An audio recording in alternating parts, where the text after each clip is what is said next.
3 anni sul miglio, corsa riservata ai gentleman, sono in 9 al via.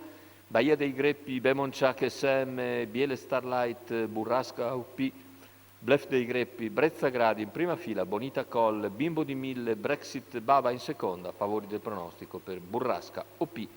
Numero 4, Stefano Palladini in sediolo.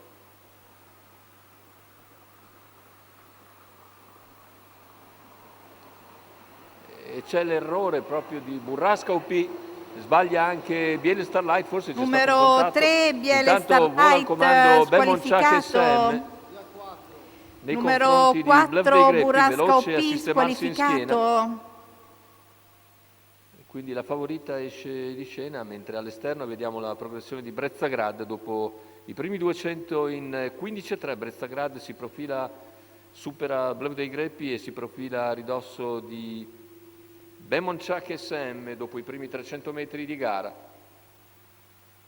Completamento del quarto iniziale con Bemonciac che conduce, 31 i primi 400, all'esterno Brezzagrad, alla corda Bluff dei Greppi, poi Baia dei Greppi, mentre per corsie esterne ha preso posizione anche Bimbo di Mille che è seguito da Brexit Baba. Chiude il gruppetto Bonita Coll, 600 che se ne vanno in 47,5 con secca decelerazione del leader, 16,5 il passaggio in curva e il mezzo miglio iniziale se ne va nell'ordine del 1,2,8, 15,3, si torna ad accelerare, Brezzagrad si è adeguata naturalmente all'andatura, alla corda c'è sempre Bluff dei Greppi, poi Bimbo di Mille che copre Baia dei Greppi, ancora un'ultima pariglia formata da Bonita Coll e Brexit Baba, chilometro 1,18,6.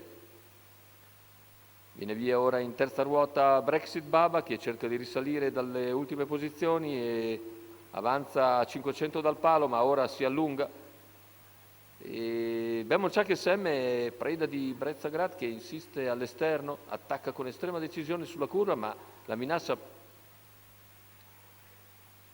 più grande è probabilmente quella di Brexit Baba che viene in terza ruota e sembra che con molta decisione, perché si profila su Brezzagrad e intanto al comando è sempre Bemonciac, ma a centropista lo scatto di Brexit Baba che sospinge anche Brezzagrad. Brezzagrad passa in vantaggio, è a 50 dalla conclusione, controlla il finale di Brexit Baba e vince, mentre per il terzo, probabilmente all'interno, Bluff dei Greppi ha ragione di Bemonciac SM, 1,17,5, 31 a chiudere, la vittoria meritata per Brezzagrad e Monica Gradi che percorso scoperto praticamente dalla partenza fin dal via, ha poi ragione di un Bemonciac SM che cala nettamente in retta d'arrivo e controlla il bel finale di Brexit Baba a centropista, mentre al terzo chiude all'interno il numero 5, Bluff dei Greppi, 6,9,5, l'arrivo ancora ufficioso naturalmente dall'ippodromo Arcoveggio.